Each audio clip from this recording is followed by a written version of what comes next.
Assalamualaikum warahmatullahi wabarakatuh. Jumpa kembali di channel vlog Pak Ci Doli. Baik kawan-kawan, apa kabar?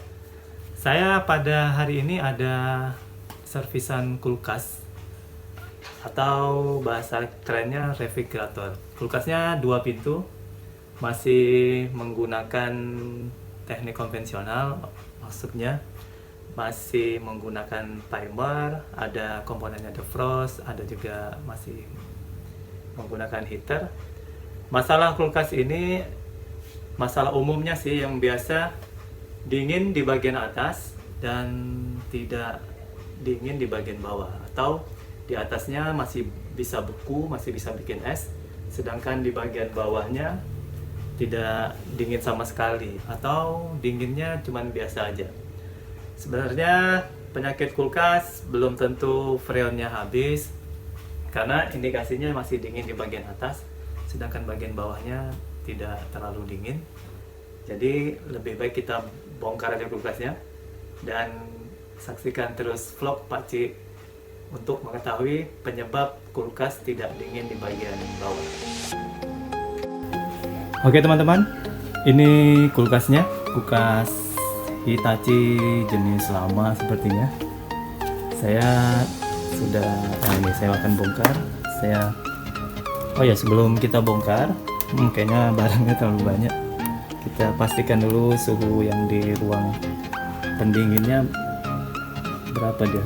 Nah, kalau masih -8, -7 ini masih normal, masih dingin ya, artinya masih dingin. Jadi ini dia -10 masih dingin. Coba kita cek di bagian bawahnya. Nah, ini di bagian bawahnya kita cek di bagian. Ini kalau suhunya 16, sekitar 16 15 ini untuk sebuah kulkas tidak dingin. Jadi kemungkinan kalau kita taruh sambal atau gulai di bagian bawah ini, kemungkinan pasti basi. Dan indikasinya satu lagi, kalau kita teman-teman bisa lihat, kalau kulkas yang di bagian bawahnya tidak dingin, biasanya semut pasti masuk. Indikasinya itulah barangkali semut, dan yang lainnya tidak berembun.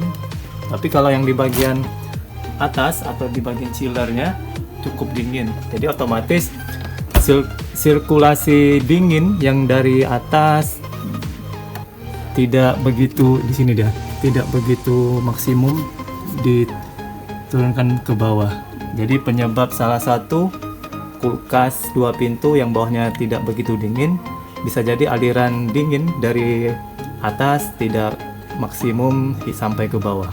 Kemungkinan ini biasanya pertama kali kita lihat banyak barang karena menutup aliran anginnya. Dan salah satunya lagi mungkin kacaunya sistem defrost. Jadi di dalam itu ada kondensernya untuk mendinginkan, pipa kondenser. Jadi barangkali sudah tertutup dengan bunga es. Baik, kita coba langsung aja, kita keluarin dulu barang-barangnya. Kita langsung bersihin kulkasnya. Oke, kulkasnya saya sudah bongkar yang bagian refrigeratornya, bagian atas. Di sini ada baut. Kawan-kawan bisa lihat di sini kalau sudah ada bunga es, otomatis yang bagian dalamnya kemungkinan bunga esnya lebih padat lagi, lebih banyak lagi. Jadi kita buka aja dulu yang bagian sini ada bautnya, kita buka dulu bautnya, baru kita bisa pastikan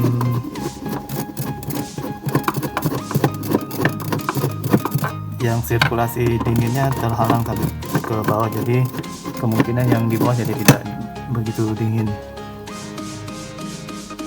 Oke, kawan-kawan bisa lihat sendiri, ternyata di evaporator di kulkas bagian atas atau pintu atasnya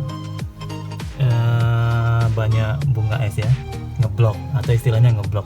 Ini kemungkinan bisa jadi fungsi heaternya tidak berfungsi, atau fungsi timernya yang problem. Penyebabnya karena ini, di sini ada ruang sirkulasi untuk dinginnya sampai ke bawah dengan bantuan blower kecil ini. Jadi kalau aliran dinginnya sudah tersumbat sama es batu ini atau ngeblok, pasti kemungkinan yang kulkas bagian bawahnya tidak dingin maksimal. Nah di sini penyebab kulkas biasanya yang bawahnya nggak dingin, atasnya beku. Masih kita lanjutkan lagi. Kalau gini masih panjang, kita harus mempercepatnya dengan menyiram dengan air panas, atau juga bisa dengan menggunakan blower atau hot air blower. Yang murah aja, kita dengan air panas kita siram biar lebih mudah. Oke kawan-kawan, ini air panasnya. Saya akan menyiramkan dengan air panas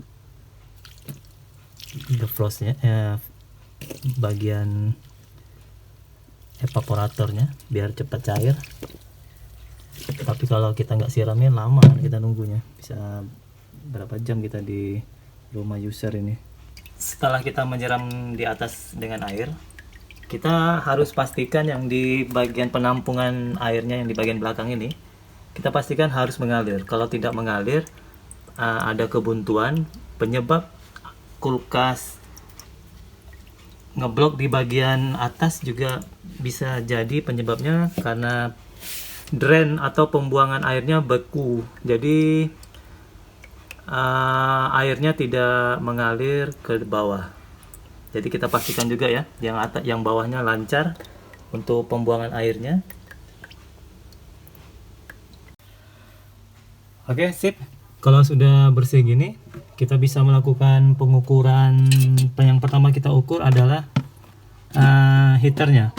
Kalau heaternya masih normal, kita bisa menggantikan nih defrostnya.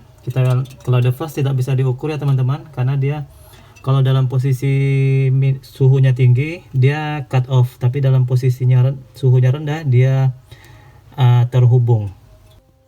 Baik, kita coba ngukur heaternya. Ini heaternya di bagian bawah. Mungkin nanti saya bongkar kalau dia rusak, kalau enggak tidak perlu saya bongkar. Oke, kita lanjut ke pengukuran. Untuk pengukuran heater ini, kawan-kawan bisa dibikin di ohmmeter dengan skala kali 10 kali 110 pun 100 pun boleh. Di propnya kita sambungkan ke salah satu ke kakinya. Nah ini satu lagi. Kalau dia normal dia pasti terhubung. Oh ya, kalian bisa lihat jarum multimeternya bergerak dengan menunjukkan tahanan, berarti otomatis heater sama fuse heaternya masih normal, masih berfungsi ya. Jadi tidak ada masalah dengan heater. Kalau defrostnya juga bermasalah atau rusak, kemungkinan evaporatornya bisa ngeblok. Dan defrost ini, alat-alat defrost ini sebenarnya bisa diukur, tapi dia harus dengan suhu tertentu. Jadi misalnya -3 kita hubungkan ke avometer pasti terhubung. Tapi kalau dalam posisi normal begini dia cut off atau terputus. Jadi kalau kita ukur dia terputus berarti normal. Tapi alangkah baiknya kalau kita sudah bongkar ini, biasanya teman-teman teknisi sekaligus ini ikut diganti, jadi nanti tidak kerja berulang kali. Jadi ini saya ganti aja, kita anggap ini udah semi rusak karena bisa jadi ngeblok di bagian evaporatornya. Baik, kita langsung ganti aja defrost ini. Kebetulan saya standby bawa alatnya, ini defrostnya, jadi kita langsung gantikan aja dengan yang baru, jadi biar tidak ambil risiko untuk bolak-balik. Saya sudah menyambungnya kembali, dikasih isolasi lagi karena sini sudah ada anti airnya, tapi alangkah baiknya kita kasih lebih dahulu ya, seperti ini. Saya sudah isolasi kembali, dan ini kalau basah kan beresiko kulkasnya nyetrum. Oke, kita lanjut lagi. Yap, kita sudah merapikan kembali kabel-kabelnya dengan di posisi semula. Yang penting kawan-kawan, untuk defrost ini kita mesti meletakkannya di dekat yang paling dingin ya, yang bisa, karena dia membaca suhu ya. Dan seperti konektor lain, kita letakkan dia agak ke atas biar nanti tidak terjadi korsleting atau hubung singkat, karena dia di dalam ini basah terus. Jadi kemungkinan korsletnya besar kalau kabelnya disambung, tapi dia disambung ada dikasih isolasi lagi dengan plastik, jadi insya Allah aman. Baik kawan-kawan, kita coba lanjutin lagi untuk memasangnya. Oke, sudah komplit, sudah saya pasangin semuanya. Saya akan coba sekarang, tapi nanti kabinetnya akan saya pasangin sekalian. Oke, kalau untuk pengaturan suhunya lebih baik teman-teman pasangnya di normal aja, jangan di cool, kalau untuk biar kompresor sama si peralatannya awet, karena kulkas ini sepanjang hari, sepanjang tahun dia on terus. Oke, kita ke belakang lagi untuk memasangkan timernya kembali. Baik, ini dia timernya, kita pasang kembali. Sudah itu bisa kita coba kulkasnya. Oke teman-teman, kulkasnya kompresnya sudah normal kembali, sudah berbunyi, dan nah kawan-kawan bisa lihat timernya berputar dengan normal. Berarti semua sistemnya sudah normal. Coba kita lihat di bagian depan. Kulkas ini ada yang sistem kalau pintunya dibuka blowernya mati, sedangkan ada yang kalau dibuka masih tetap hidup. Nah, kalau kulkas ini dia ada saklarnya di sini, kita pencet baru hidup, karena dia pakai pengaturan saklar di pintunya. Akhirnya normal, dinginnya pun oke. Kita tutup kembali. Kita bisa nengok yang di bawah, kita bisa tekan ini. Kawan-kawan bisa merasakan di sini ada angin yang keluar.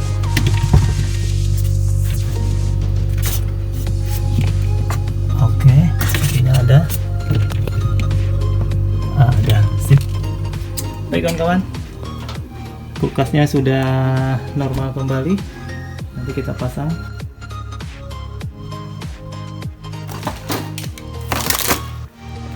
Oke, seperti kawan-kawan bisa lihat kembali, kulkasnya sudah normal dinginnya.